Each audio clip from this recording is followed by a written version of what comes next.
Well, the United Nations is calling on all parties in Ukraine's crisis to respect the ceasefire. Members of the UN Security Council approved the resolution Tuesday.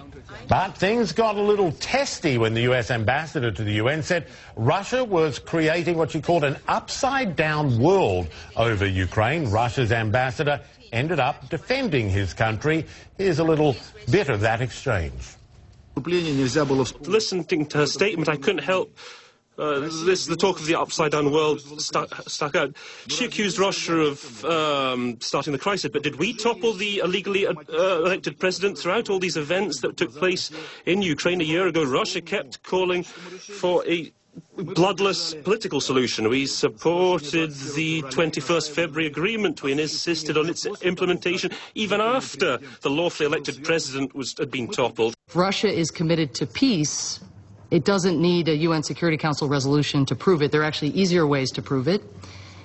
You could stop arming the separatists, stop sending hundreds of heavy weapons across the border in addition to your troops, stop pretending you are not doing what you are doing, and start calling on and insisting upon the separatists observing the ceasefire around Debaltseve.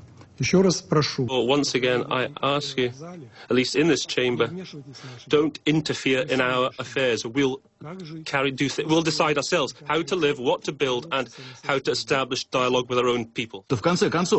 Find that dialogue then in the end. Find the dialogue. You can't establish that dialogue. You're unable. That's why we keep saying, let's establish that dialogue with the people in the East, but you say we're interfering. That they're asking us, what do the Eastern people in the East want?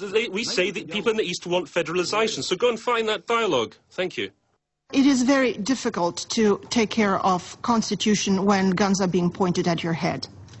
The other thing which struck me was basically a phrase about how Kiev could have nobly allowed the troops to leave and capitulated. I wonder how many countries in this room, present here, would be happy to capitulate their own city surrounded by illegal militants, by bandits, by insurgents, wherever they are, away from whatever ceasefire zones. Just give up part of your territory and leave nobly. Members of the Council, they continue to provoke me.